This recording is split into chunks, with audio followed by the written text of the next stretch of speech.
All right. This is episode 50 of On the Move, and today we have Jack LaTorre on the podcast. Jack is a dressage rider who's currently in South Carolina, but it sounds like he goes all over the place. And he has a business called Equibody Fitness, where he helps people who ride kind of, well, we'll talk about what he does, but kind of open up their body and enable them to be more effective riders because they have a little more control of what's going on between their brain and the rest of their limbs. So, yeah, Jack, thanks for making time for us and coming on the podcast, man. Yeah, thank you guys for having me. I'm really excited. Yeah. You bet. Yeah. So, right off the bat, I'll tell you how I kind of found you. You know, on Instagram, you have a growing Instagram, which is great. It's awesome to see you on there. But that algorithm must work really well because, you know, most of my stuff is like horse stuff. And then I saw your thing, and I was like, wait a second. And I like flipped back. I was like, that guy's doing like all this knees over toes stuff.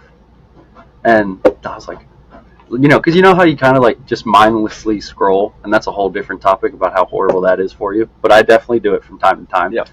And then I like was going, and then I flipped back down. I was like, I swear that guy was doing split squats, you know. And then I just kind of went down the rabbit hole, and yeah. So Ben and I on this podcast before we've talked about ATG, and great. kind of Ben Patrick's program, and this winter. I've done ATG on and off for maybe like the last year, but this winter I kind of really committed myself to it because I was traveling a lot less and things like that. And so I've kind of gone down that rabbit hole. And you're kind of the first person I've seen outside of us, and I wouldn't even say we really did it, but literally to draw a link between kind of that philosophy and riding, which is why I wanted to get you on the podcast, because I think it's something that I know has really benefited me, and I am still kind of underwhelmed with the effort I've put forth to really commit myself to that kind of physical fitness. But I think it's really important for people to kind of like be aware of this type of fitness, or however you want to label it. I'm sure you're much better at selling it than I am, but you know, you're the only person I know of who's kind of taken that philosophy of mobility and strength through length and tried to apply it to riding. So that's why we wanted to have you on today, just to give you context. It sounds great.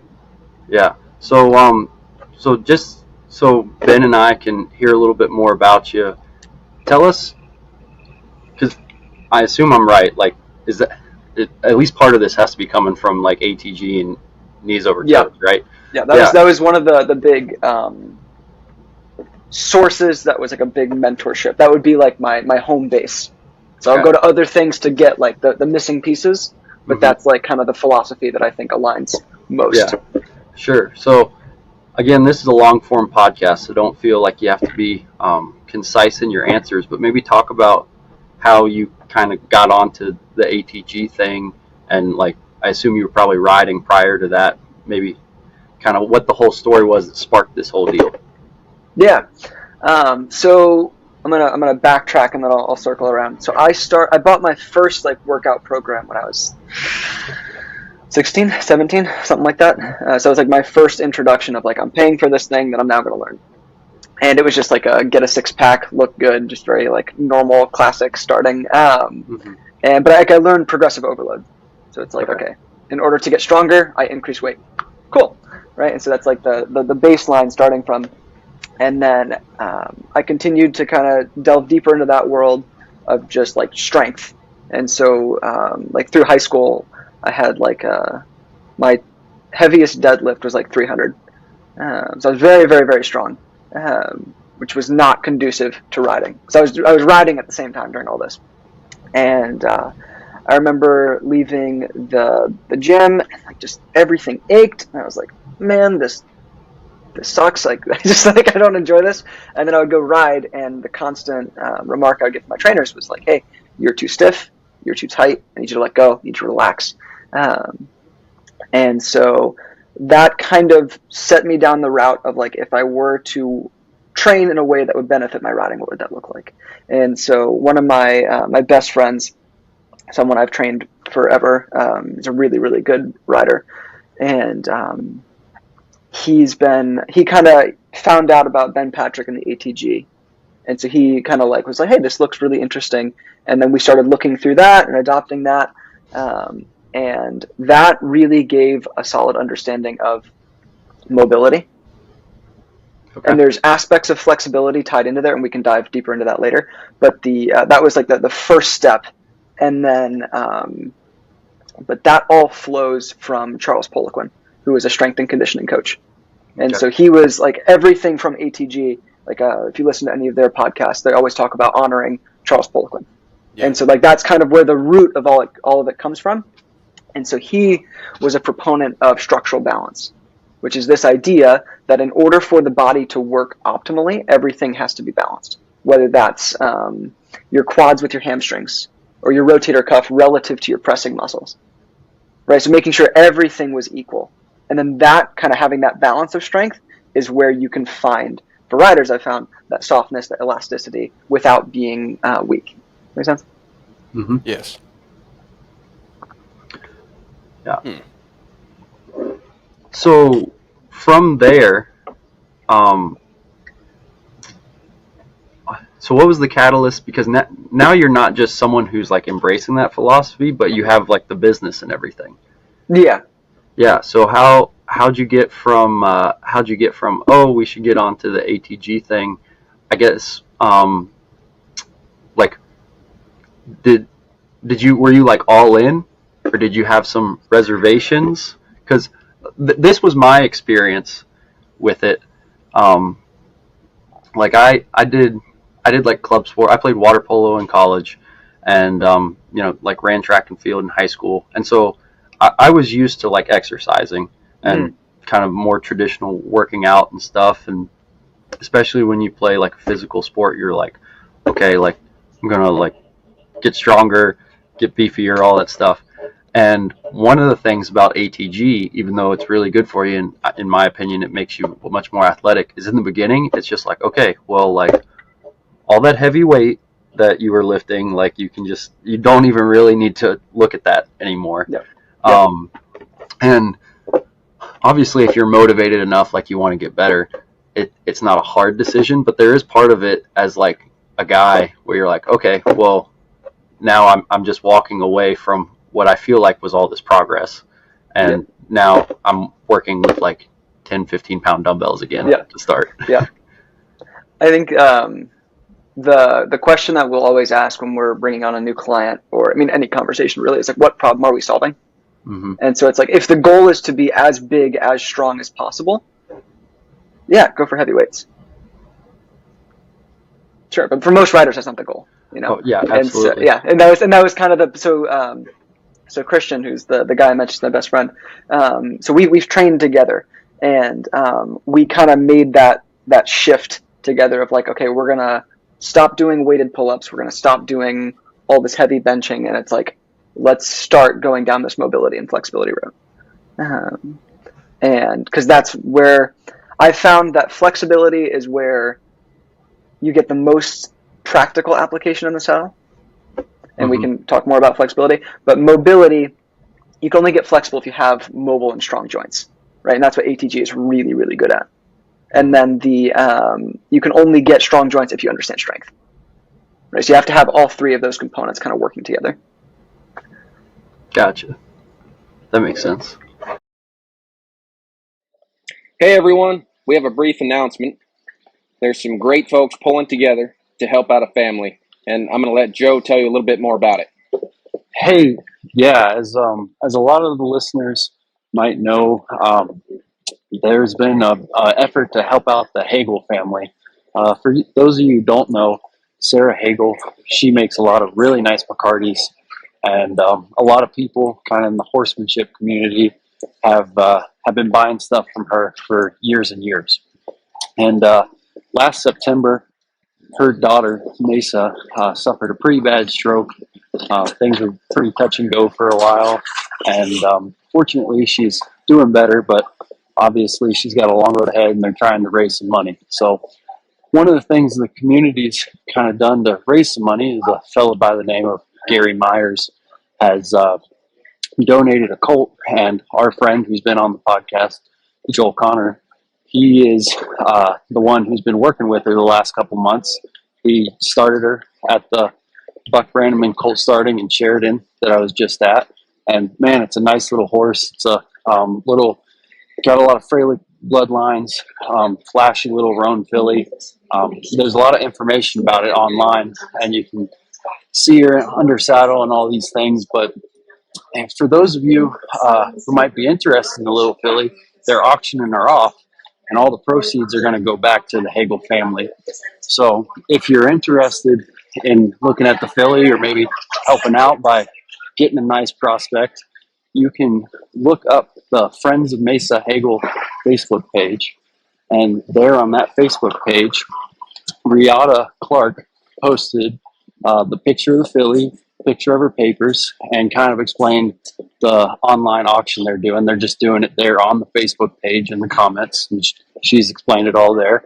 But you guys should go check it out. It's like I said, nice little horse, really good cause, and I believe the auction is wrapping up on June 9th around midday. But again, go see Riata's post in the Friends of Mesa Hagel Facebook page for all the details about it.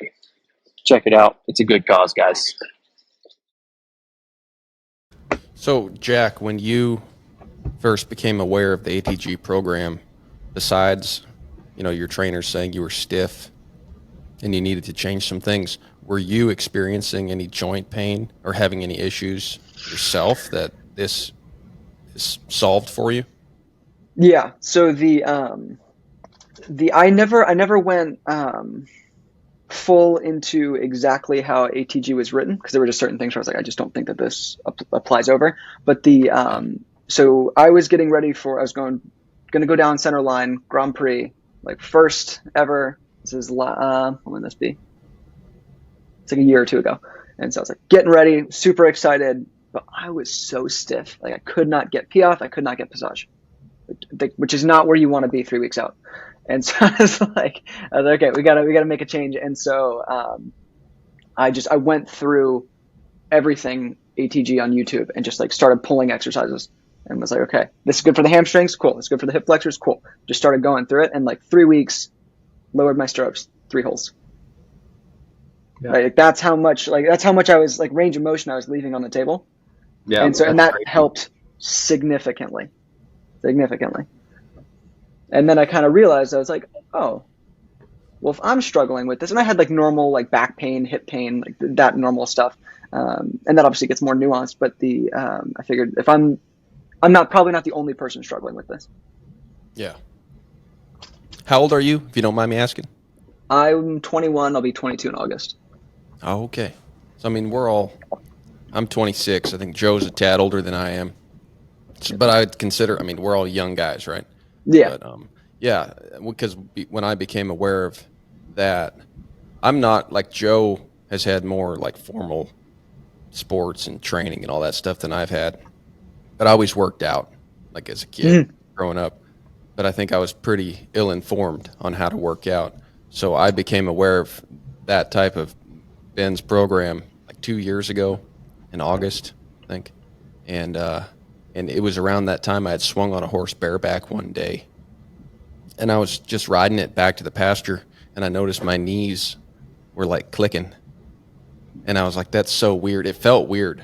Like I was trying to hold my legs still because I was like, that feels weird. But they were clicking. I had all this space and probably like no synovial fluid in my knees, and just it was awful. My knees were just hollow. And I didn't think about it. I just had knee pain every now and then.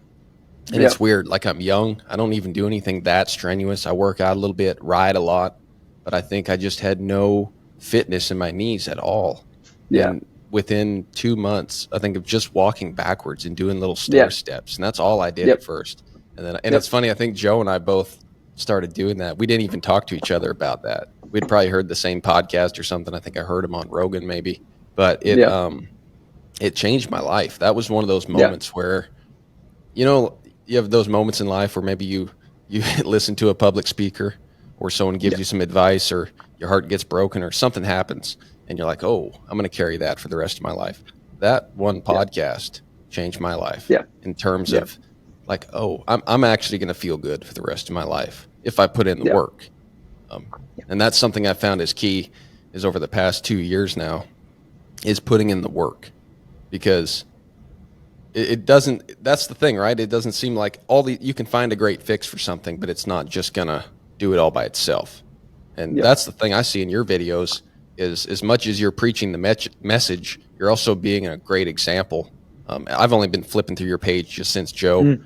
mentioned having you on the podcast and got me aware of your channel, but it seems like you work really hard to like show people not only what to do, but like that they need to work at it Yeah. like before they ride and stay really faithful to the program to reap the benefits of the exercises. Yeah, I'm a big as I've kind of like delved into the there's a lot of points I want to touch on there, but as I've delved into like the business side of like learning how to market, how to sell, how to build product, like all that stuff of like I think you can really only do it, especially sales. I think you can only do it ethically if you truly believe in what you're selling. And so if I'm like some super duper stiff, tight, locked up rider, and I'm saying, hey, we should all be like stretching and flexible, right? That doesn't correlate well. Um, and then the other side of it is like Michael used to be a very good rider, and so like this is just a tool for that.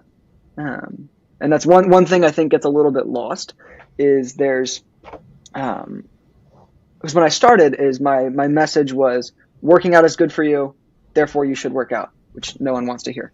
Right. And so, and so it wasn't until I was like, okay, what if the workouts could actually make you a better rider and they could allow you to ride for longer in terms of like years and longevity? And it's like, well, that's a different message.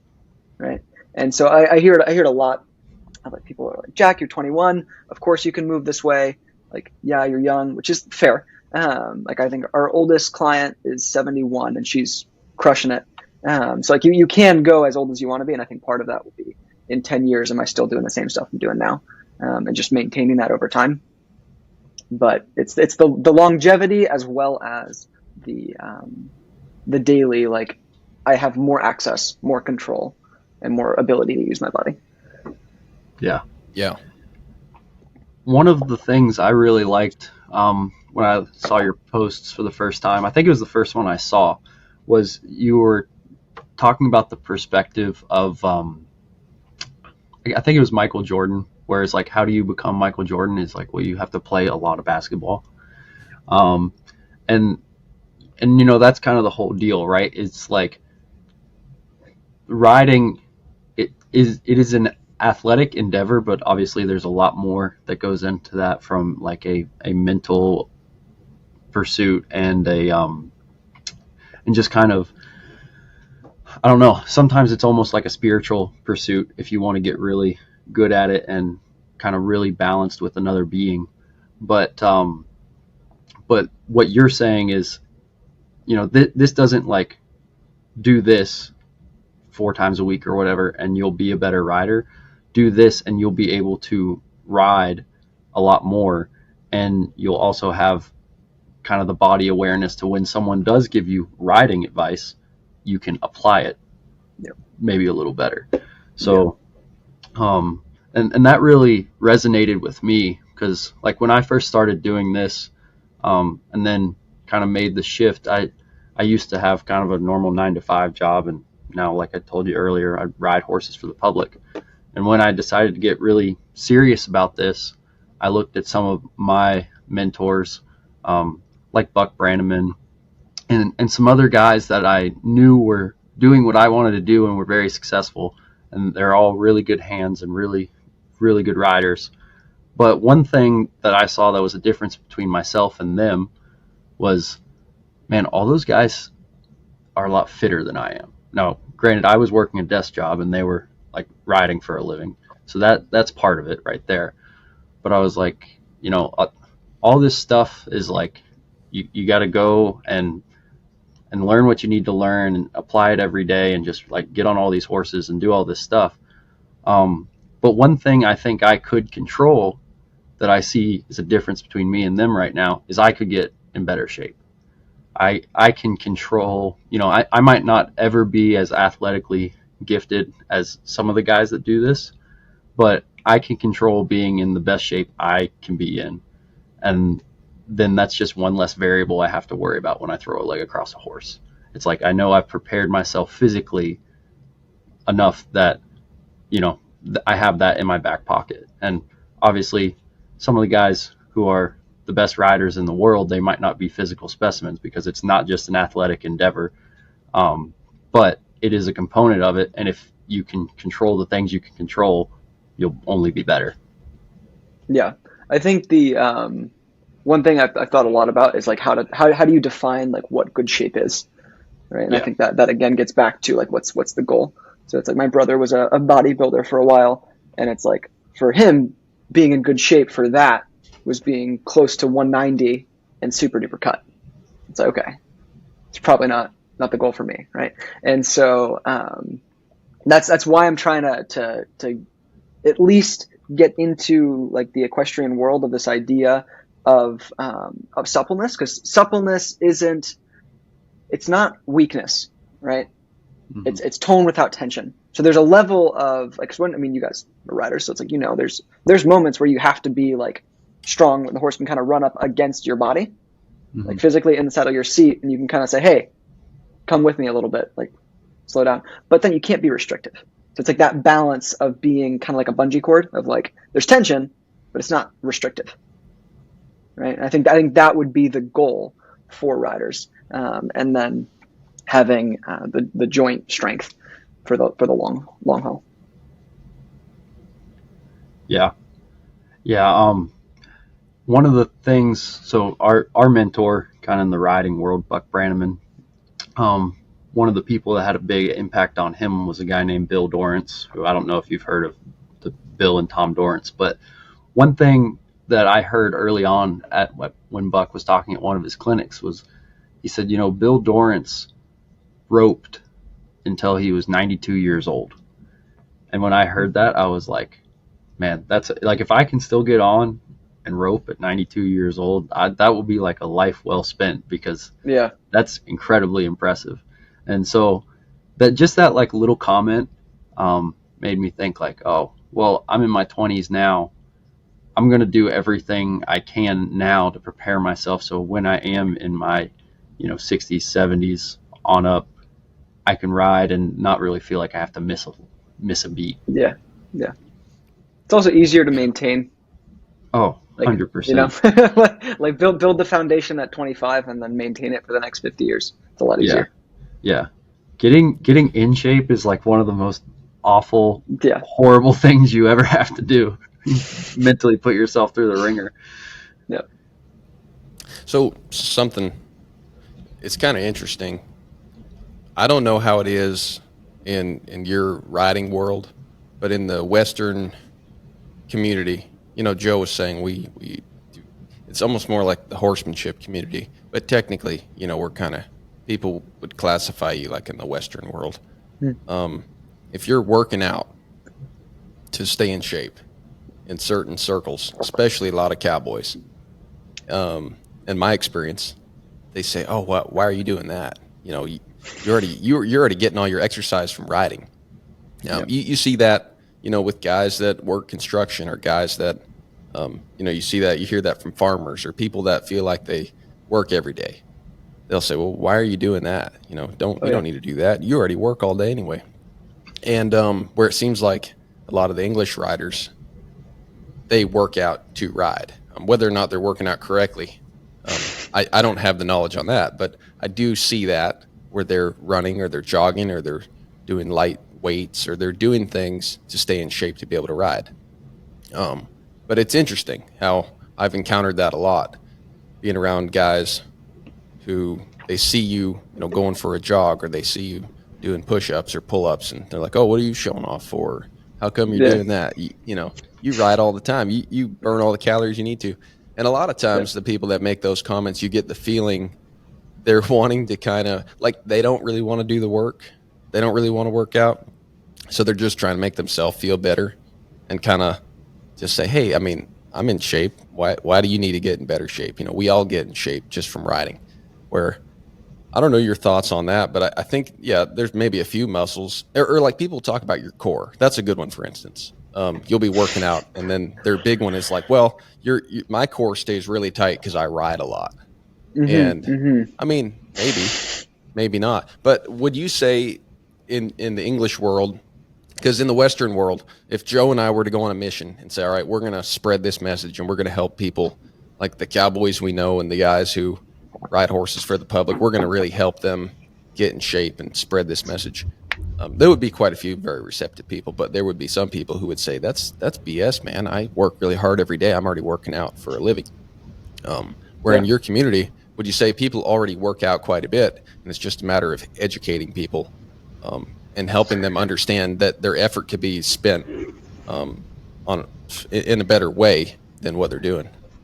I think it's 50-50. There's definitely people who, man, I hear it all the time of like, hey, I work out because I go to the barn, I do all my chores, I throw hay bales around, I do this, that, and the other. And it's like, true. Like, again, what's the goal? If your goal is to not be overweight, yeah, you're probably burning enough calories. If your goal is to have some muscle mass, yeah, you're probably fine, right? But it's like, is that the goal? And so I'd say it's 50-50 split of some people take that motion and others are like, no, I think I should be working out, but I don't really know what I should be doing. Which again gets back to like, what problem are we solving for? And so that's why I think there's been good reception on Equibody, is it's like, it's a very specific problem of like, my body's stiff, it's tight, I can't use it the way I want to, and I would like to be able to do that. Because like riding's already hard, it's just a lot harder when your body hurts and you can't use it. Right? So it's like if we can solve that problem, people are very receptive to that. It's like for the cowboy example, of like someone who would be really opposed to the idea of working out. It's like, cool, your knees hurt. How are your hips feeling? It's like, if we could make that go away, would that be worth it?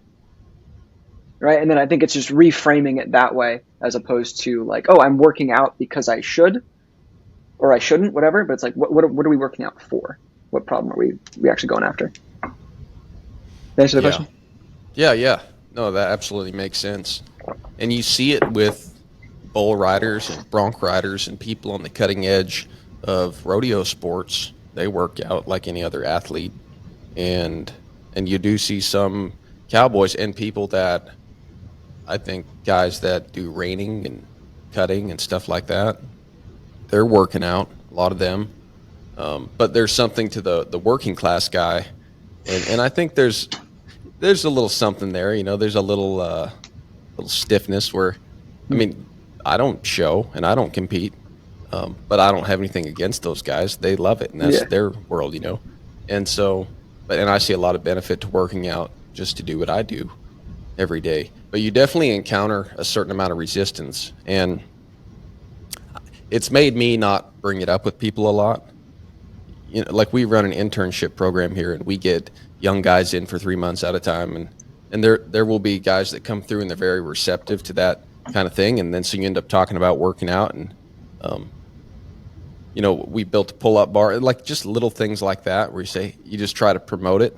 But I've definitely found in the cowboy world, there's a good many guys who just working out seems kind of dumb to them. It seems kind of like, why are you putting in all the extra effort, or what are you doing that for? And they're stiff.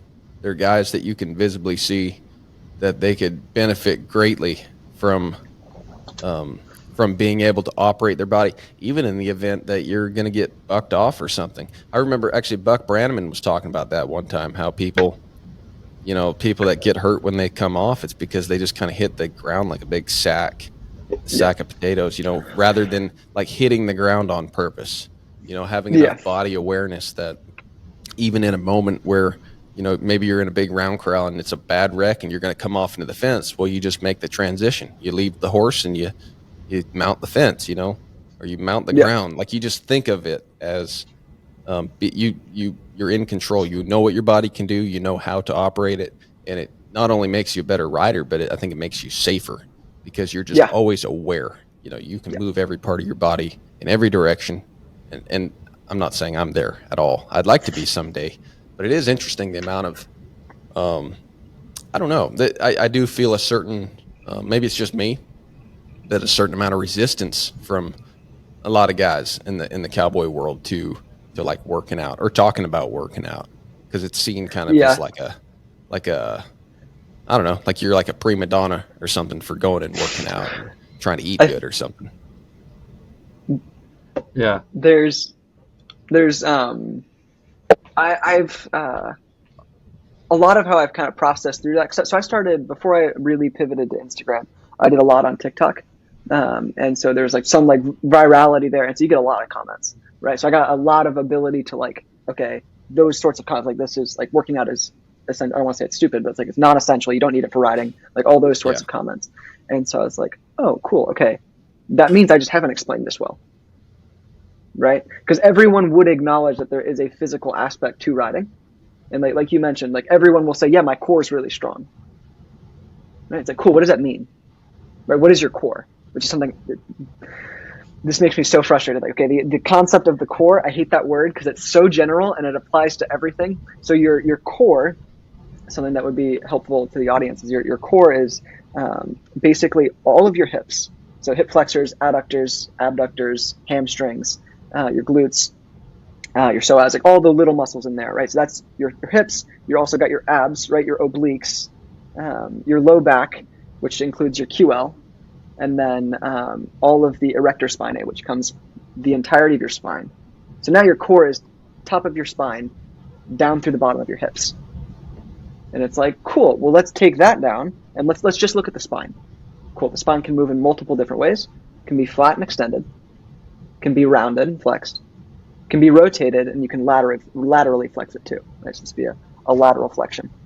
And so now if you're programming a workout, you've got to be able to hit all of those ranges of motion, which then says, okay, if I'm just going to do my back, that's at least 3 to 4 exercises, right?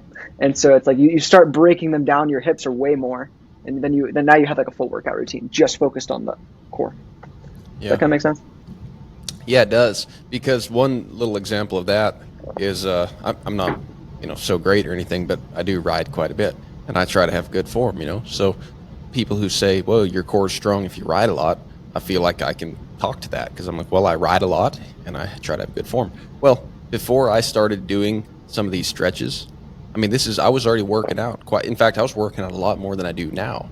I probably had more muscle mass at the time, but I wasn't strong like I am now in those smaller areas, and I'm still nowhere near where I'd like to be. But at the time, if I was riding for about 30 minutes and I just sat, in the saddle, and maybe I'd lean back a little bit, just stretching my back, and I don't do that anymore. But for a while, I had this compulsion to want to stretch my back, and anytime I did, right at the very base of my spine, like I would get pinched. Mm-hmm. Like my whatever. I've had an orthopedic surgeon explain it to me, and then and he was like, "Well, that's just old age, But I don't have that anymore, And I think it's because I've strengthened those muscles at the base of my back. But for a guy who is riding 6 horses every day and running around and doing things and working also and digging fence post holes and working really hard, sitting here doing podcasts, all this stuff, and here I am leaning back. I mean, not much, leaning back a little bit, and my back is pinching. And that's why this has been so life-changing to me, because that was a year and a half ago. I was 24 or 25, and I was like, oh, crap.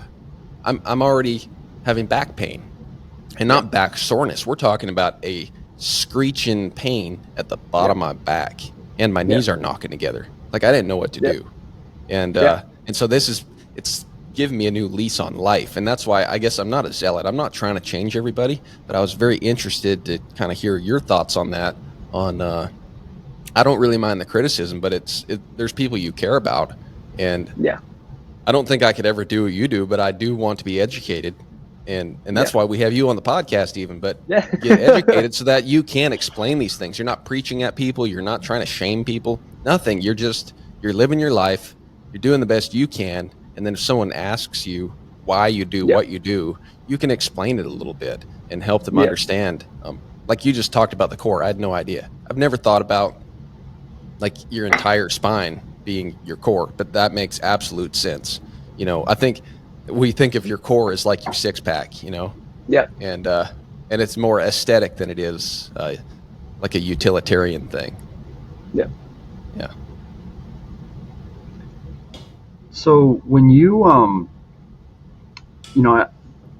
obviously it sounds like now you've kind of gotten people to buy in, and because I really respect what you said earlier. You have to believe in what you're selling, right, to kind of do it ethically, and that kind of shows. I mean, Ben Patrick is the same way. He's very adamant that, like, this is my story. This is what I can do now. Da da da.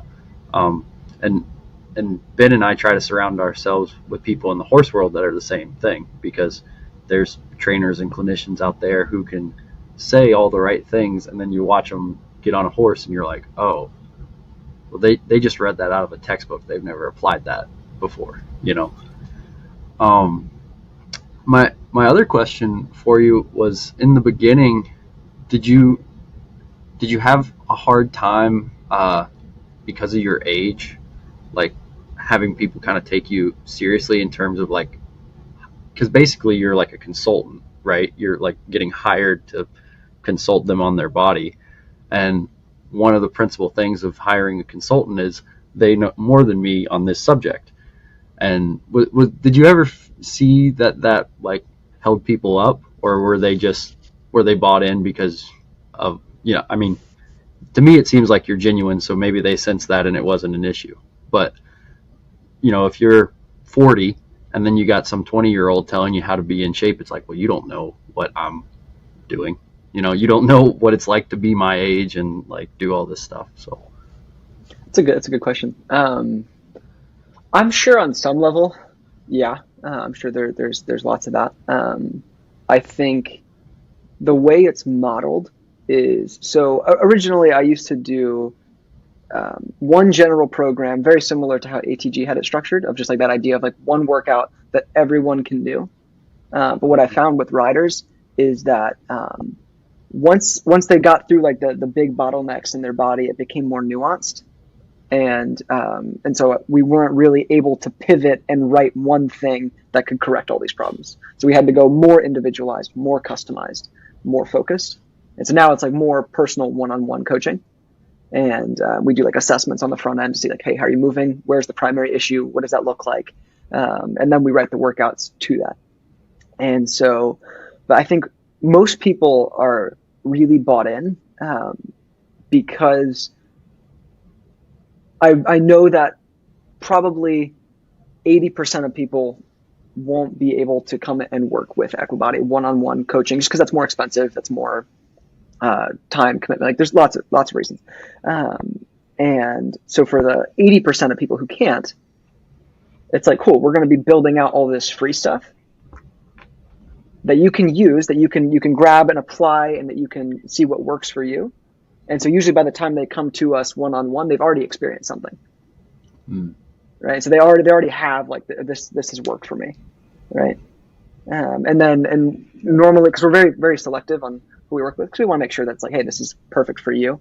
If someone comes in and we hop on a call and we're talking through like, hey, what does that look like? Are you a good fit? If they're not a good fit, it's like, cool, here's what I would do. And then kind of like, this is the direction I would go. I don't think this is the best decision for you. Like, I had one guy, he'd been riding for like 2 months, and he hopped on the call and he really wanted to come work with us. And I was like, listen, man, like, this will help you a lot. Especially as you're a new rider, like it'll help develop your feel, because what it really does is it's going to amplify your feel, just make it you're more able to use that. And I was like, but man, like, you're riding like once a week. So I would take all your effort, all your energy, try and get in the saddle like 4 or 5 times a week. Like, make that your first goal. Put all your effort there, and then in like 6 months, you're going to start finding, oh, my body kind of hurts and I can't use it the way I want to. It's like, but get the baseline feel down, because that's where your big bottleneck is right now. Then come work with us, right? So I think it's just meeting someone where they're at. Yeah. Well, that even right there, that's cool that you said that, because a lot of people, it's like, oh, okay, well, yeah, you could tell him 100% the truth and be like, yeah, we'll get you in better shape and we'll help you get some more body awareness, and then, yeah, we'll take your money and come on board. And so it's cool when you see people that are willing to be selective like that, because and I'm sure in the beginning, like any business, you're less selective, and then you get a bigger pool, and you're like, okay, who are the people I can help the most, or like that Yeah. my program fits the most, and things like that. But it's it says a lot that you're willing to do that for someone, because that in my opinion, that is the right thing. Like if you're getting into riding, it's like, yeah, the first step is you got to ride, and then once you're doing that so much that you're having physical problems, then address that. But the riding is the first thing, because you can't just do, split squats and pancake stretches and then hop on a horse and know how to ride. Yeah. Yeah. I think there's I'd say probably like half of my clients are people who work, are like adult amateurs who work a lot. And so they have limited amounts of time that they're able to ride. And so they want to make that as effective as possible. And it's Sure. like, cool, well, let's make sure your body's not a problem. And let's like go into that. But in his case, it was just like, he's like, I'm riding once a week. And I was like, let's get that to like 4 or 5. Right? Yeah, that makes sense. One thing that that I wanted to talk to you about, and this is kind of a good segue into that, is so I was like, before I started training horses full time, I was riding every day still, but I had a 9 to 5 as well, and I would exercise, I would work out, and that's kind of when I started doing some ATG stuff. It was actually kind of around like COVID, and the gyms had closed, and I went on their like zero program, because I was like, I need to do something. And then kind of catered that into getting more strength, adding more weight and stuff like that. And then what I found when I went to riding horses full time, I'd like go to the gym in the morning and then go to work like usual, except this time gym was being on my feet for 10 hours a day. And I was like, oh my gosh, like, I can't like put a barbell on my back, do split squats for half an hour, and then go and work all day. And I could get away with that if I like was doing that, riding one horse and then going and sitting all day. And I was like, I have to completely reevaluate what I have going on. And again, that was one of the things that kind of attracted me to someone like you, who's applying it more specifically to riding, because I at least for me, I know that was a factor, was like, okay, I want to get in shape, and I like feeling strong and feeling springy on my feet and things like that, but I can't do it so much that it's a detriment for me the rest of the day, to where I'm getting to like the 6th horse of the day, and I'm like, oh my gosh, I am exhausted. My legs are like buckling underneath me. Not that they felt bad, but I was just so fatigued because I was working out so hard. Yeah. But one of the things that kind of helped me transition, have you listened to Cadorziani at all? Yeah. I haven't listened to a ton of his stuff, but I know of him. Yeah. So, well, anyway, I bought his book and started doing his 7 postures. And it was kind of like almost just seeing him, because he's not like a big weights guy. Not that ATG is a big weights thing, but he is, he's pretty much just like he's exercising at the park and stuff like that. And kind of a more off the beaten path thing. And I didn't like become a full Cadorziani guy, but it was almost like the excuse to be like, okay, well, I can see that you can still have a really good range of motion and very impressive fitness, and you don't have to be like pounding yourself every day. Because I get in a bad habit of that with anything. Like, I mean, same with horses. It's like you get into it, or like get into this like new style of horsemanship that we're in now, and I'm like, okay, I'm gonna like be as militant as possible, and like every fiber of my being is gonna go that way. And then I burn out, and I have to like reevaluate. Like I'm like a Jack Russell with every new thing that I get excited about, that stuff. Yeah, agree. Yeah. But so I know that was a long ramble, and that's why our podcasts are so long.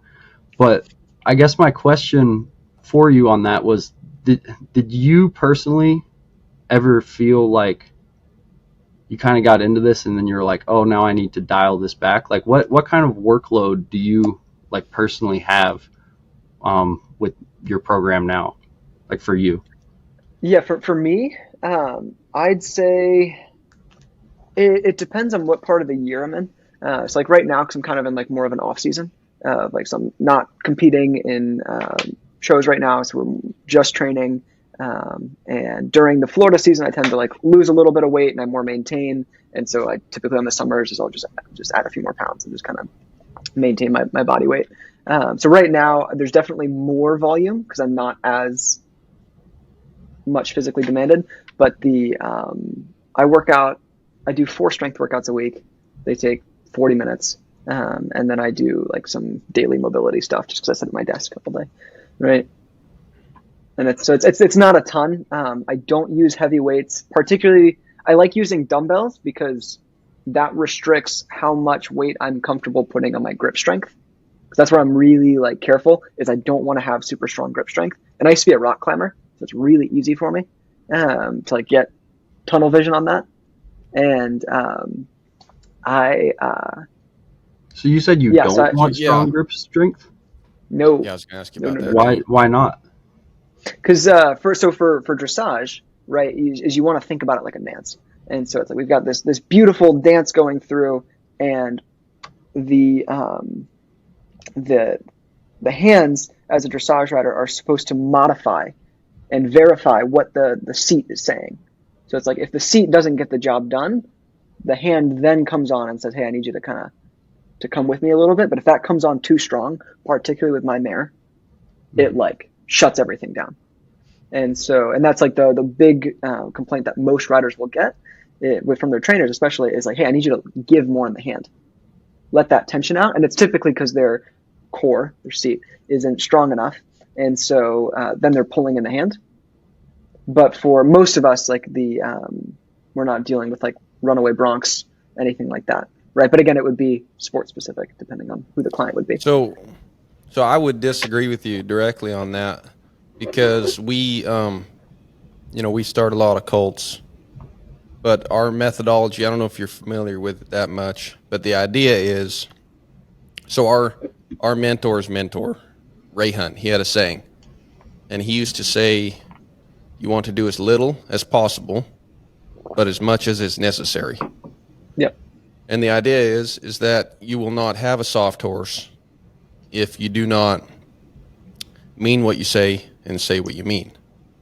So there has to be something to follow up, like you were just talking about. If the horse isn't coming through for your seat, then your hands follow it up. Whatever the fine movement is, there is plan B, and then C, and then D, and whatever it takes. Yep. But also, along with that, we always say your plan A ought to become plan B, and you ought to be on the move looking for a new plan A all the time. So that's kind of how we work with horses.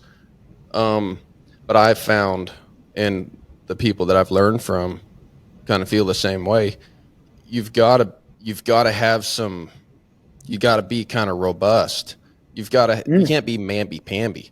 And I've found that having a really firm grip is actually an attribute, because there are times, and of course you have to control it and be in control and feel like you're dealing with an infant. But there's times where you start out, I mean, it's a feel. It's almost imperceptible, but you may have to follow that up with you might have to follow that up. And I don't mean follow it up as in you ask and then you jerk the snot out of them. But sometimes you ask, and instead of them coming to you, they're going to just brace on you. And if you're all mamby-pamby, where you're holding your reins like a teacup, they're just going to pull that right through your fingers, and they're going to be like, whatever, man, and flip you off. And that's even like, we'll get Joe too.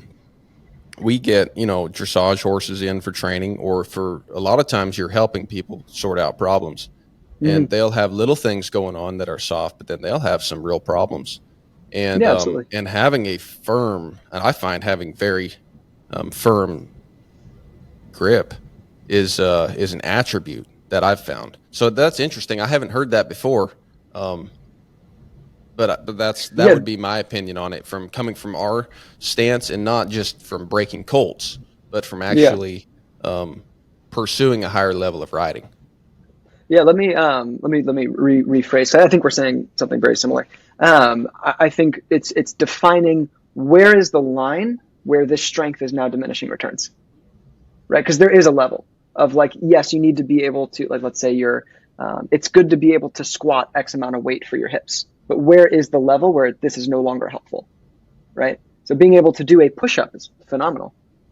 Being able to do a push-up with 135 pounds on your back, is that necessary? I don't know, right? So that's where we kind of get into it. And so for me, coming from where I could do, like back in high school, I could do pull-ups with 100 pounds attached. Very, very strong in the grip strength. And so I think it's defining where is that line where, for me, doing 100 pounds pull-ups, it's like that was too much, at least in my riding, because the tension just in the forearms was so high. And so I would say normally, I'd say usually being able to lift and move around 35 to 50 pound dumbbells is typically what, at least with the clients, I found to be a good range where we have enough strength to follow up, right? Because 50 pounds of pressure on a bit, that's a lot, right? And so I think it's having the line. But I think what I did previously was I went overboard with it. Make sense?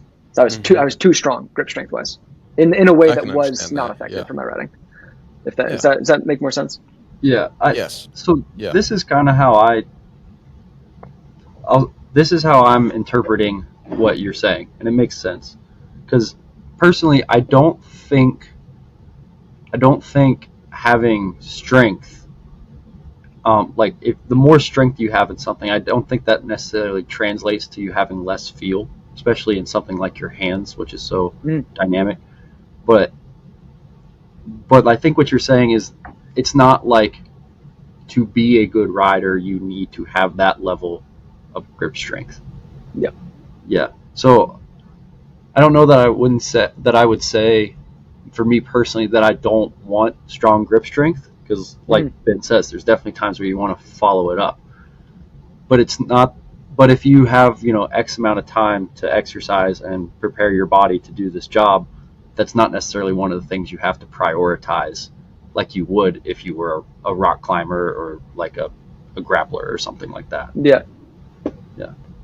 I think so. Do you know Charles DeCunfy? Have you heard of him? Don't know that. No. He's like, that's who my trainer JJ Tate, she follows a lot through his stuff, and so that's kind of like his philosophy has come through that way. And so the emphasis there is very much on timing. And so, and when I look at like the best riders in the world, like especially in the dressage world, like Carl Hester, Isabel Worth, Dorothy Schneider, like all these amazing riders, they're not super big and strong, or they're not like even super strong. They just have incredible timing and incredible feel. And I think that's kind of just more the philosophy that I've kind of I found worked for me. It's just kind of like that. How do I get in, get out? Yeah. Very, very quickly. But again, I have very limited experience. So. Yeah. No, absolutely. That makes sense. That. And what I was alluding to more was that I think you had some really good points with that.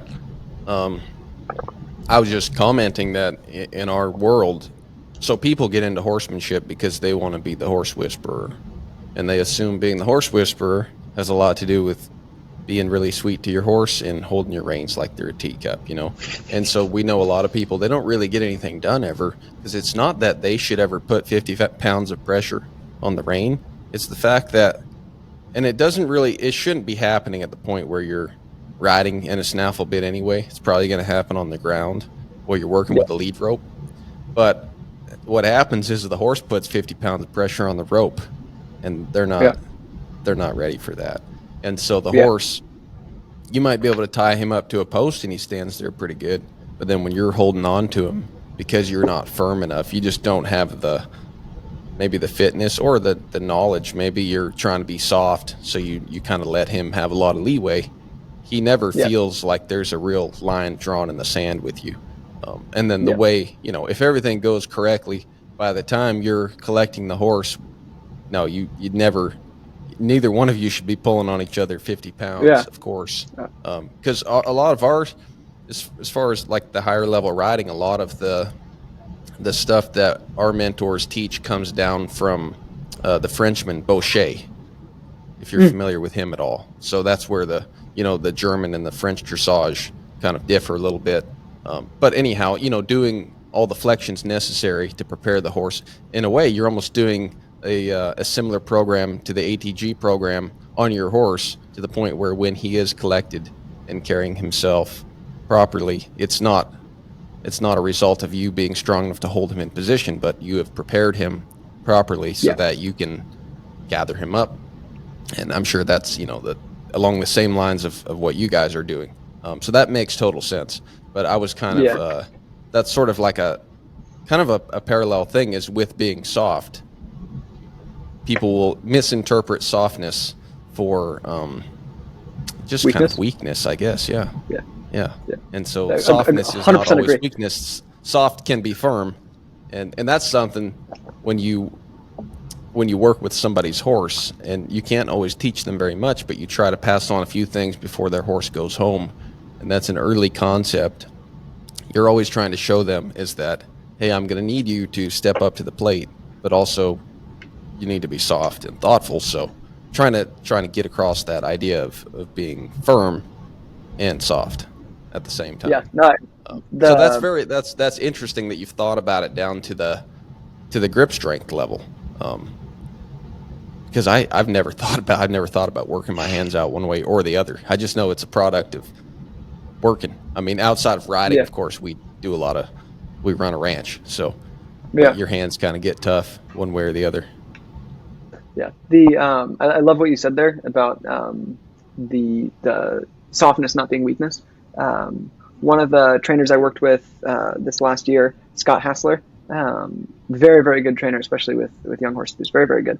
And so he was teaching me on my new mare, and we were like in that stage of like just figuring each other out and like trying to understand, like, how do I ride this horse? What is she like? She's a big mare. She's like 17.3 and long.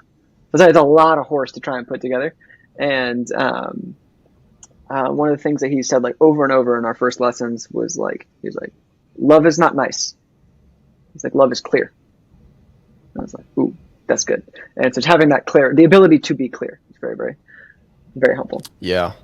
It's interesting how it starts to change the way you think in your daily life. Like yesterday, for instance, my fiance and I were hanging out with some friends of ours, and they have a 3-year-old, and there was some other kids running around. It was Memorial Day.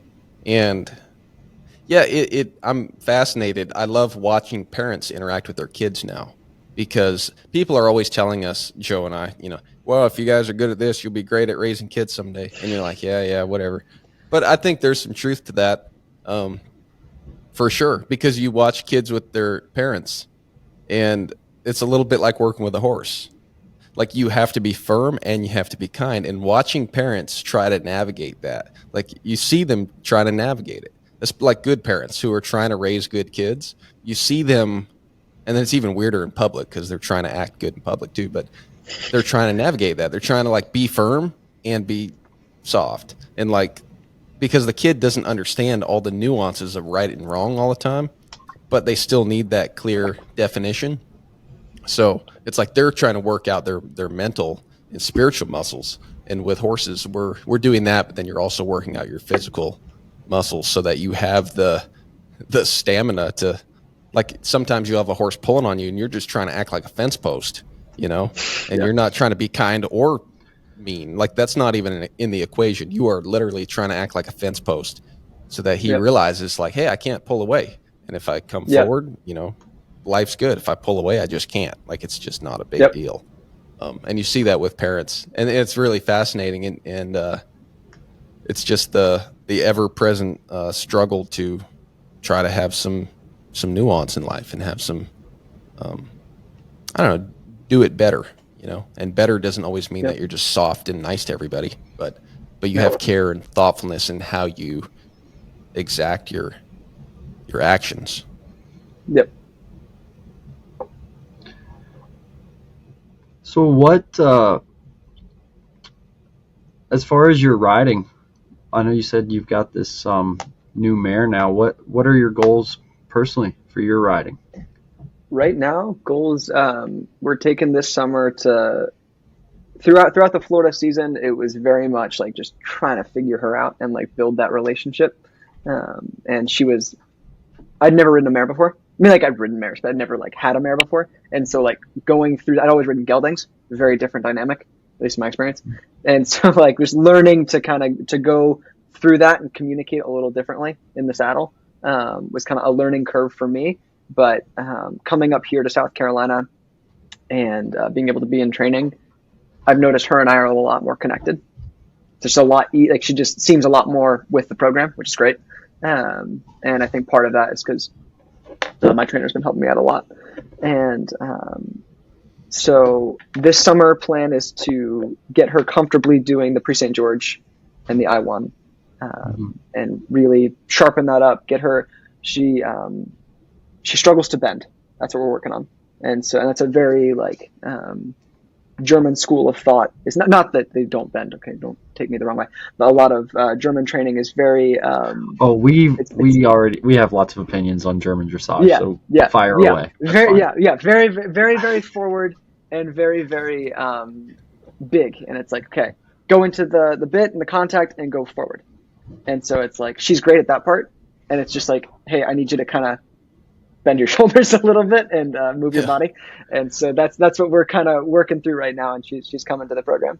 And so then the goal will be to be able to compete CDIs down in Florida this next season, like the small tour probably. Okay. Cool. Along the lines of what Ben was saying, do you feel like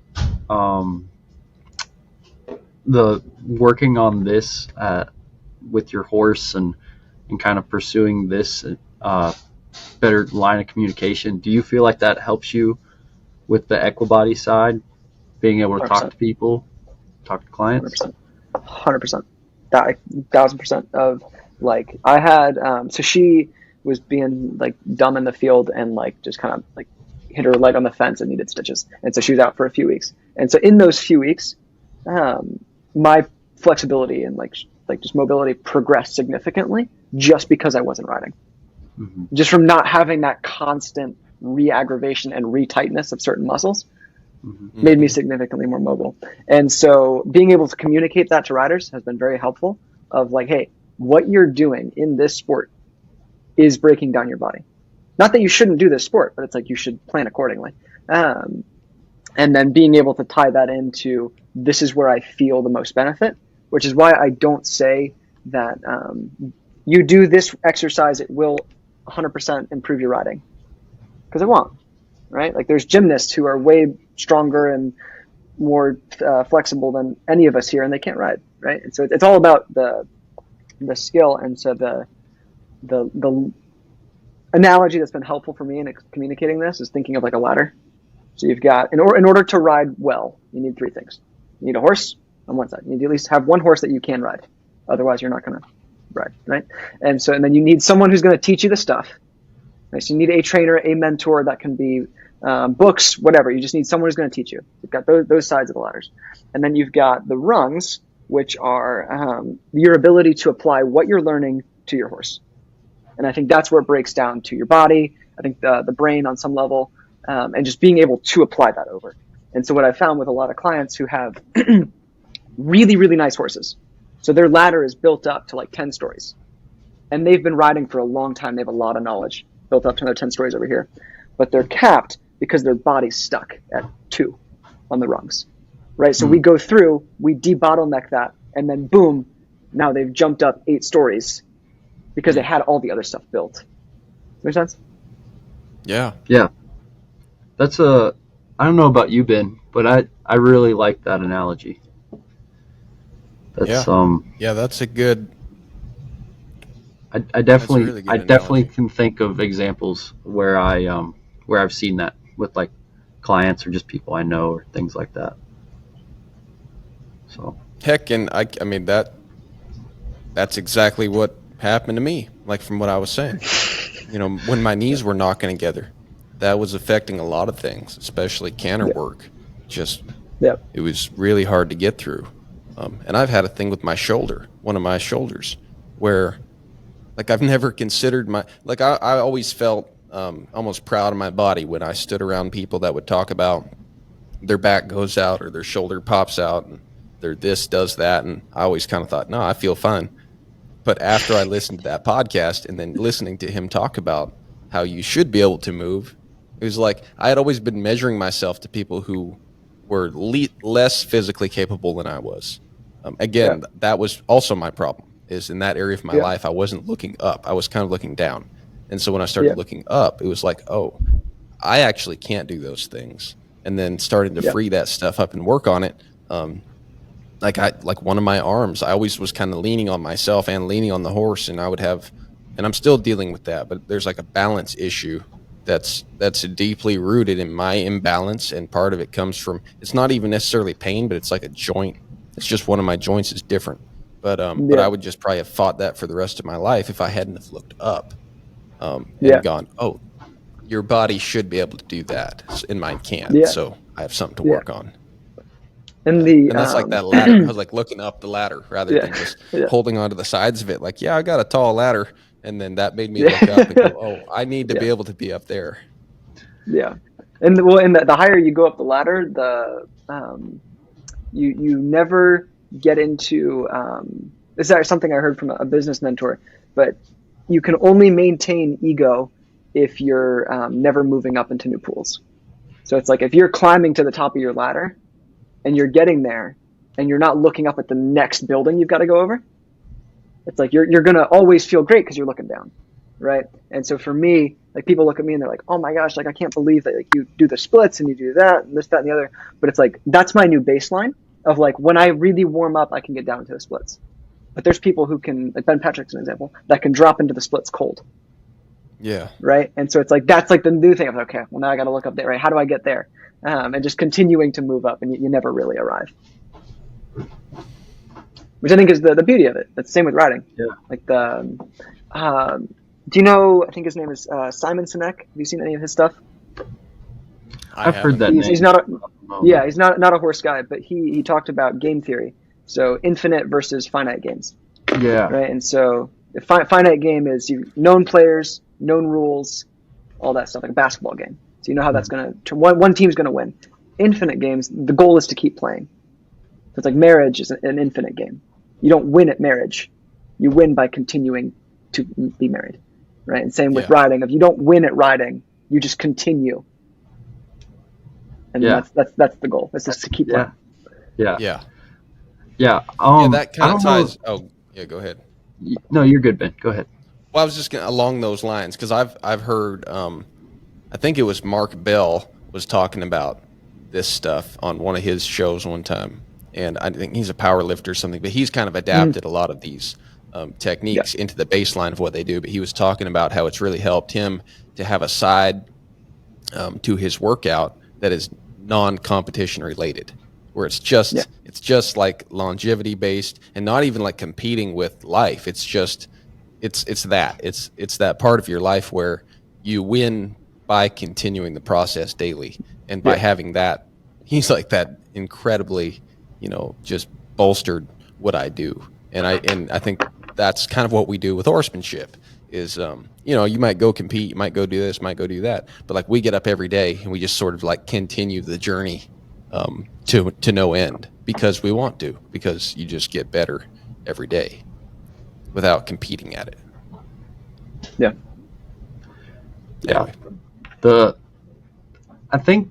I don't know if it was the Simon guy you mentioned, but the best analogy I heard about the infinite game versus like a finite game, they always use the Vietnam War as the example, where it's like the U.S., your finite game is like go win the war, and then the Vietnamese, their goal is like still be existing in Vietnam. And it's like, as long as you are a people existing in Vietnam, like, you're still winning, right? Yeah. And it's like, how do you ever beat someone that plays the infinite game? But exactly that, that's huge. Ben and I I feel like at least once a month on this podcast, if not more, we talk about that, embracing the journey, which is something I'm absolutely terrible at and I'm slowly getting better at, because in my past life I was a engineer, very like math and science driven guy, and everything was like very concrete and like cut and dry. You win or you lose, and then you Yep. go on and you like climb the next mountain, right? But the emphasis was getting on top of the mountain, not just starting the next climb Yep. the next day, you know? Yep. And it's Yeah. so different. But then when you start to have that perspective, that's, at least for me, that's what gets you in the mindset of doing things, like the ATG program, where you're like, oh, I need some longevity, because the goal is to be doing this for the next 50 years. The goal's not to, win some buckle when I'm 30 years old and then talk about it for the rest of my life. Yep. Yeah. Well, this is where it's kind of interesting, is what you just said, Joe. It applies to a lot, and it just made me think something else, because like Joe and I, Jack, we've gotten a good taste of, some taste so far of the social media thing, because we started this podcast. When this comes out, this will be episode number 50. We do one every Tuesday, and we haven't missed a Tuesday yet. So if you do the math, obviously we're coming on a year. Pretty close, right? Yep. So we're not really making money at this yet, and it's a labor of love. We've done it for a year. That's pretty cool. I think Joe and I, we can kind of pat each other on the back, and it's been fun. We've done this thing together that we're not really, I don't know, we're not winning. I mean, it's just the business is to keep doing one every week.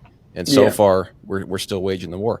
It made me think about you. Like, you've got a very active Instagram channel. Now, I don't know if Instagram is going to crash and they're going to make a new social media platform that'll take over someday, or where it all goes. But that's kind of beside the point. The point is, you make this content that's very interactive, very engaging. You're doing it all the time. Like, have you ever thought about the end game with that? Do you keep doing it every day? Do you phase out someday? Do you do it till you die? I mean, you'd be on your deathbed telling people how to breathe. It's very interesting. Like, you're kind of engaged in that. It seems like it's like, for you, the game is continue doing what you do and get better. Yeah, and that's like even your business. Interesting. Yeah, it's interesting because I had a conversation with one of the girls at the barn about this yesterday, because she kind of wants to get into like making content, and I was like, dude, just start. Like that's the biggest thing. And so everyone looks at the Instagram specifically, and so I haven't been as active on TikTok. That's where I started, and so I started during quarantine. And so it's like, if you scroll through all of those videos, you will find like the starting videos of like, this is just and and there was like years of that. And the thing that people look at is, so I last year this time, I think I had 5,000 followers on Instagram. I think as of this week, we're like 50. So it's a massive increase in the last year. And so, but all of that happened in the last like 6-8 months. And so everyone looks at that 6-8 months and they go, oh my gosh, you had this like massive explosive growth. And it's like, yeah, but there was this 2.5 years behind it. That was like just kind of building the foundation of just like getting used to talking on camera, like finding my style. How do I like to speak? That's why I bend and stretch and move a lot, is because that helps me feel like I'm active, and that helps keep the audience engaged. And so it's like I think, to answer your question on like the long-term goal, the vision and mission of Equibody is to is to educate riders on how they can use fitness to improve their riding. That's essentially what it is. And so that everything is done through that frame. And so whether that's I'm coaching someone one-on-one, they're paying high ticket for that. That's one thing. And then the other is just like, hey, we're building out this free video library to hit everyone. And so eventually I'd like to get to a place where, and this probably take 5 years, 10 years, but where I can introduce other people into the content, bring other people in that, bring on new team members who can also help with that, and then just continue to expand the brand that way.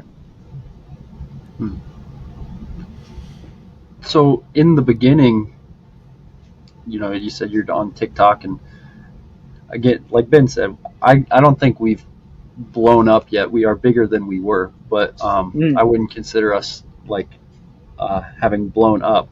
But in the beginning, like, yeah, you listen to our first handful of podcasts, and it's like, holy, I can't believe someone sat through an hour and a half of this. Because in the very beginning, we didn't even have like guests yet. We didn't have a guest till episode 6. So the beginning was just like Ben and I sitting there, like having a conversation with each other, like we would have on the phone anyway. We just recorded it. Yep. And but what? So when you're doing all that, and I'm sure it's taken at least a bit of your day where you feel like sometimes maybe you can do something else. Like, what kept you going to just keep doing that? Like, why did you spend years making TikToks and kind of have like a so TikTok page that you were pouring all this time into? I was reinforced very early on that. So I did not start making social media videos just with fitness and horses. So my best friend and I, we were super bored during quarantine, and this is right when TikTok was like taking off, and we were like, dude, what if we just like made horse jokes, like just little jokes that like all equestrians will get and think is funny. And so we just started with that, and so I had like and that was funny for me, and so I was like, I enjoy this. And then I did that for like several months, and I think I had like 10 or 20,000 followers on TikTok, which on TikTok is not very much. But it was like I had that early hit of like, oh, okay, maybe this is something I'm good at. And then I just kind of kept going, and it just slowly kept growing. And then once I started Equibody, then it became more of like the business side of, I think that in the long haul, brand, which is what people say about you when you're not around. That's all a brand is. I think brand is the thing that compounds the most. And so having a brand of someone who just gives freely, which is why I love that you guys do this podcast and you bring people into these conversations, is like, that's just giving. You're just giving value. And so I think that's all social media is you're either entertaining, you're educating, or you're inspiring. And you're just giving value in one of those three ways. And there's lots of ways that you can do that, but it's all within those buckets. And the correlation of what that looks like, I think, is it just takes time to get good at it, but you're always getting better, right? So I don't have an answer on what kept me going, but I think more of just like continuing to provide value. And how'd you decide to make the jump? Like what started Equibody? That was a few years ago. Yeah, I think maybe it was like 2, maybe 3 years ago. Every year, are you guys familiar with the Outer Banks? Yep. Yeah. In North Carolina. So we every year my family has gone to the Outer Banks. It's been like a massive LaTorre family tradition of like 40 years. And so that's always what we go do. And so, and now it's changed. It used to be like big extended family. Now it's just my immediate family. I have 4 siblings, and the 3 brothers older than me are all married and with like kids. And so it's like big family. And that's kind of like our big family reunion where we all kind of touch base. And that's kind of where because I love working, so I just work all the time. But that week is where I'll unplug from the day to day. And then just kind of take a recap of like, hey, how are we doing? Like spiritually, like how's my relationship with God looking? How are my relationships with people around me looking? How did I do this year? Like, what does that all look like? And it's kind of like my unplug spot. And so when I was 19, I was walking with my older brother, and we were on the beach, and I was kind of talking like, I don't know what I want to do. And I was like, I could go like college and corporate and get a master's degree, and like I kind of want to keep riding, but I don't really want to make it. I don't want to make my income dependent on horses. And he was like, well, why aren't you doing anything with horses and fitness? I don't know. It's a good question. And then I think like 2 months later, I started the LLC. And it just kind of slowly from there. I wish I had waited another year, gotten more education, because I spent the first year getting education anyways, but I would have done the education side first and then started the business. Yeah. Yeah, but it sounds like you found a way to navigate that, because that's the dilemma most people face is you're kind of at that point in life where the world tells you it's time to, quote unquote, grow up and get a real job. But not only do you want to ride, you're like, well, I want to ride, Yeah. but there are people you look out in the world and you're like, yeah, but there's this group of people that do ride for a real job. Yeah. And maybe what they do isn't available to you, but you figure Yeah. there's something you ought to be able to do. And I think that's something I relate to very closely, is that throughout that time period in my life, which wasn't that long ago, like I kind of thought about a few things, and it was that same thing. Like when family and friends would come around, you would say, well, I'm thinking about becoming a veterinarian, or I'm thinking about selling real estate, or I'm thinking about doing this. But I didn't really think about doing that. In my mind, I saw people that rode as grown-ups, like for a real job. I was like, I don't know how I'm going to do it, but that's what I'm going to do. I'm going to ride horses. And, just why not? I just didn't really think about anything else. So it's possible, right? It's cool that you found a unique way, but not just a way to make a living, but really make an impact in a very unique area of horse human related activity. Yeah. And I think the like there are a lot of people who like have zero desire to make social media content, and like they want to have like a normal 9 to 5 job, spend time with their family. It's like, that's phenomenal. Great. I think what I've always loved is problem solving. And so it's like, that's what I love about riding, is like, I love like looking at the horse and it's like, okay, where is the flaw in the training and how do we go fix that? Like, that's what I love about it. And with working out, with training people, it's like, okay, where in their body is the limit? Like, where's the bottleneck that we need to break? And then, or where's the limiting belief that we need to break? And that's like most of what happens in coaching is like, hey, I have this idea around the world that I think is true, particularly regarding fitness and stuff. It's like, I think this way, and that has to be broken in order to move forward. And it's, again, that's all problem solving. And so that's what drew me into business, is I just love the problem solving. Because that's all business is. You're solving a problem and you're making the math make sense. It's like, and it's just like that's fun for me. Do you come from an equestrian family? Not really. My dad has worked in human resources his whole life. And so that was kind of like my understanding of business was more the human resources side. My mom started riding at 43. She'd always wanted to, but she decided to say, at 43, I'm going to start riding. And I was 10, and I was like, that looks kind of cool. And then just kind of started from there. So we still ride together. She trains with JJ. She comes down from our farm like once a month and trains with us. And so like that's been like a thing that we've been able to do together, which is awesome. Oh, that's great.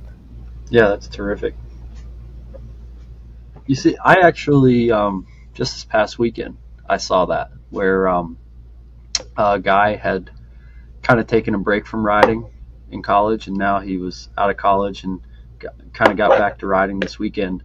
And he said, yeah, that was kind of like always the thing my mom and I did together. And he said being able to get back into it kind of rekindled his, not that it had a strained relationship, but rekindled a way for him to spend time with his mom again, which is that's pretty cool. That's pretty unique when you can not only is it something that gives you a lot of fulfillment, but it enhances your relationship with another person. Yeah. And that's, I'd say like one of the greater blessings I've had is I have phenomenal parents, that they are just the best. And so being able to, especially with my mom, just spending that time together for the last 11, 12 years has been amazing. Yeah, that's great, man. That's great. So cool. Well, let me ask you this. The people that are listening here, if they want to check out Equibody, let's use this last little bit of time to talk about, what that process looks like. Because I know you said you talk to people and vet them. Like, what can someone expect if they find you and want to reach out to you, and what that process looks like? Yeah. Most of the content where I have most of the interactions is Instagram. So it's jack.equibody fitness. I think that's right. If you look it up, you'll find it. But the normal process right now, we have a wait list. I'm planning on making a couple hires in the next month. I want to hire another assistant coach and a virtual assistant just to help me with some of the admin work. And so we have a wait list. I think we have like something like 40 people on there. And so that wait list is to book a call. And so it's like, hey, like figure out, hey, is this a good fit for you? What can we do for you? And so if someone signs up for the wait list, someone on the team will send a message and we'll say, hey, what's going on? How can we'll touch base? This is where we're at currently. And then right now, I think we're limited. In June, we'll probably take on, I'd say 5, maybe 8 people, just at our current capacity. Because I mean, it's very focused. So it's like one-on-one. It's like how do we?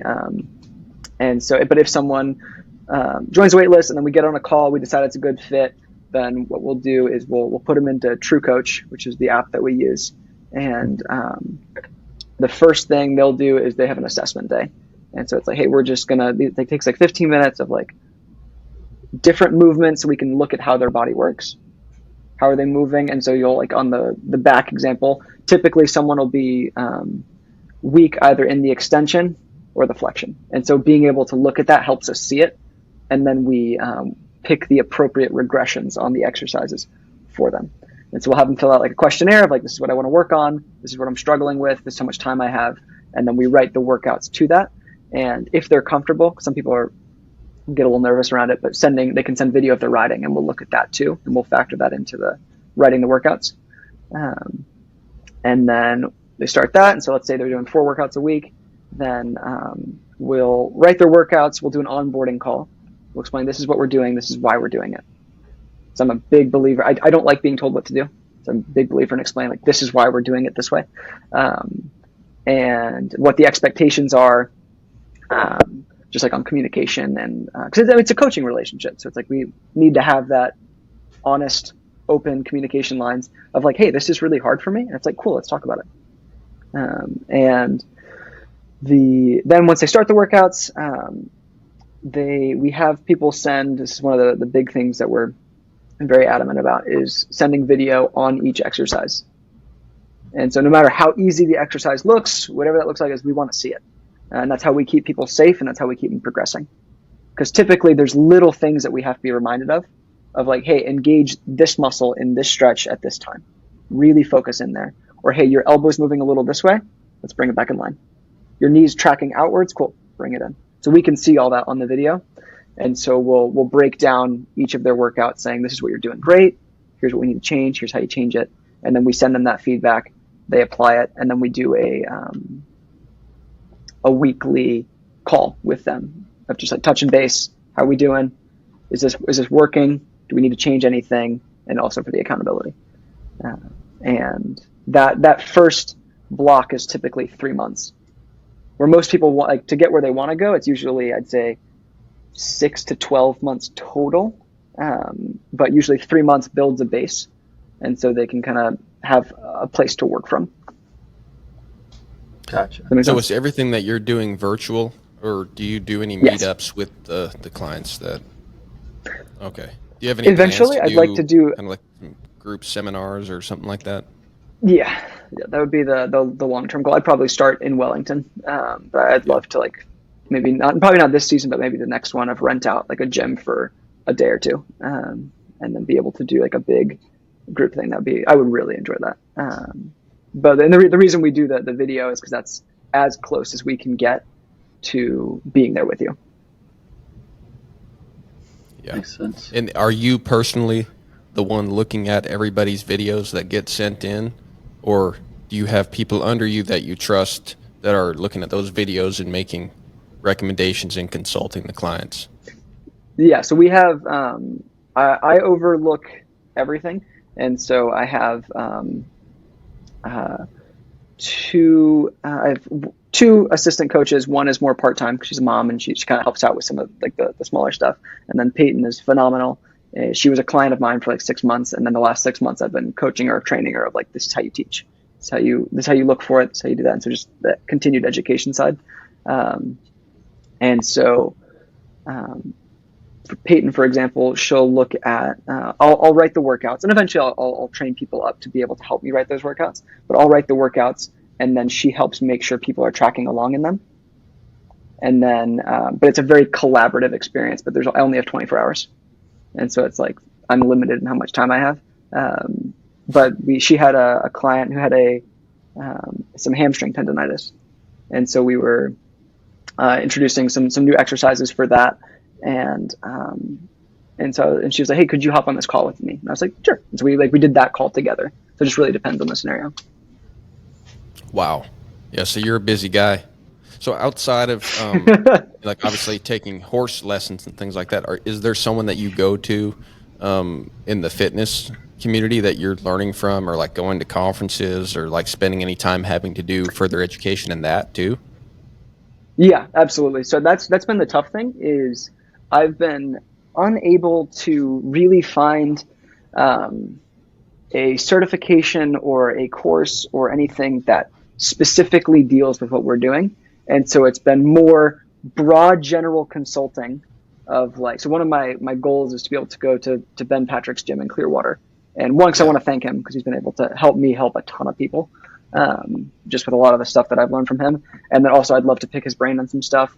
There's one guy in Thailand that I've had a call with before, and I'm planning on making that like monthly, because he's just very, very well educated and helps me. The level that I'm at now, I need more specific help than just like, here's a broad general course. And but there's a rehab certification that I'm looking at that I would consider getting, because I think that's just getting more nuance on the rehab side of things. Yeah, that's fascinating. Yeah, I imagine that's different, right? Like you go to like fix your problem and then your range of motion, right? And then you have someone in their 70s come and be like, okay, help me. You know, there might be similar principles, but it's probably a different ball game. Yeah. What's if we have a few minutes, I can dive deep on that for a second. So one of the big things that ATG has really popularized is the fact that you can train your tendons, right? So your connective tissues, and so muscles we think about a lot. You train a muscle in 9 days. You can have a muscle change its structure completely, right? Which is super fast. Tendons take 8 weeks. Well, average, I'd say usually around 8 weeks, which is a really long time because they're not very vascular, so they don't get a lot of blood flow. And so typically when you have something like tendonitis, and that's usually where pain's involved, where you have areas around these joints or in these muscles that are weak and undernourished, it's typically because those tendons are aggravated and those connective tissues aren't getting what they need, whether that's synovial fluid, right? The joint just needs more nutrients, or the tendons need more blood flow. And so the backward walking that you used in the example, that is a short range exercise. So very limited, right? But it's training that knee over toe idea, but in a very short spot. The split squat, for example, is a long range exercise. So that's where we're truly breaking down those connective tissues so they can grow back stronger. But when we're starting someone on if they have like a specific area that's problematic, and again, we don't diagnose, we don't do any of that, but it's, hey, if you can do this thing, your body will work well, and it's regressing that to the level that they're at. And so typically we'll start shorter range, get the muscles moving, get the blood flow in there, bring in that healing, and then as they get stronger, we can increase both the load and the range. Make sense? Yes. Mm-hmm. Absolutely. Yeah. What about go ahead. Oh, no, go ahead, because this is kind of different. Oh, I was going to say, so is it just a matter of scaling that regression appropriately then? Yeah. And it gets tricky with riders. And so, because the hips are a big problem. And that was one thing that I found lacking in the ATG program, that's what kind of sent me in other directions, was finding something for the internal rotation of the hips. Yeah. Right. And so have you guys done the pigeon pose? Yeah. Right. Okay. So that's external rotation. Right. So that's where Right, you're with like, that's the normal yoga. Yeah, exactly. Yeah. So that's external rotation. Internal rotation is much harder to train because it's very, very hard to measure and load. And so what we've found is that teaching people to activate their glutes is a very good short range exercise of that. So that can be like your normal, just kind of like hip, like just raises, like just really getting the glutes firing. And then you introduce things like pancake or like a middle split. Now we're going into the long range because all the flexibility stuff is strength training, and but it's accommodating for where the specific issue is. Gotcha. I was going to ask you, because you seem like the kind of guy that's thought about this. When you have clients that come to you that are, out of shape and maybe have some other health problems as well, but they're not really seeing a doctor, they're not seeing a dietitian or any other professional, they're just coming to you for better fitness for riding.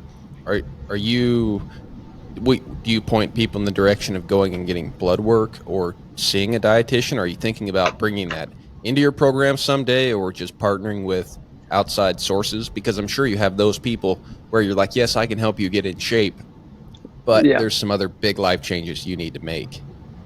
Yeah, I think long term.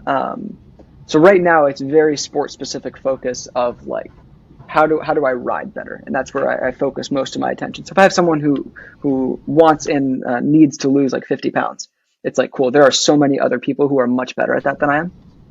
So let's send you that way. But eventually I want to bring on in-house having dietitians, having a nutrition person, having a physical therapist, and having a sports psychologist would be great too. So like building out that team of, because I don't want it to be limited to just what Jack knows. Because that's like, I know some stuff about fitness, but there are people who know a lot more. And so being able to bring everyone in who's much better at their specific thing than I am. Like one of my assistant coaches, she was an occupational therapist for a long, long time. So her knowledge on the rehab side is significantly more than mine. The flexibility, the mobility, applying it in the saddle, that's where I tend to do better. But just bringing in people who are much more focused in their thing, that's the long-term goal. Yeah. But I would say yes, to answer your question, I will send someone to, like, if you need to lose weight, here's where I would go. If you're having like a pain that's not really muscular and doesn't really seem like routine, normal, just not just like a normal imbalance, then it's like I would go to a physical therapist, see what they say. I would go to an osteopath, go to a doctor. Wow. That makes sense. This whole program is in the equine industry is really cool to hear you talk about, because it's some revolutionary stuff, and I think you're going to be very successful with it. But it's going to be cool to see that. Hope that takes off. I hope people talk about this stuff all the time. You just hear it. It's just common information someday. Yeah, that's the goal. Because you see a lot of people in need, but a lot of people not talking about the solution. Yeah. If we can, we talked about winning earlier. So like the win would be if people are just doing this kind of stuff, I'd be happy. Yeah. That's terrific. Well, man. Yeah, we really like what you're doing. I'm really glad we brought you on, man, because it's been a great conversation, and we'll be excited to see where it goes. Because if you get that built out, that'll be quite the operation. That'll be an impressive feat, but a really valuable resource for people too. Yeah. So, yeah. Thank you. Well, Jack, stay on for a minute, but we're going to wrap up the episode. Again, this was episode 50 with Jack LaTorre of Equibody Fitness. Check him out on Instagram or Google him. I'm sure you'll find him. Thanks, everybody. Thanks, Jack. Yeah. Thank you.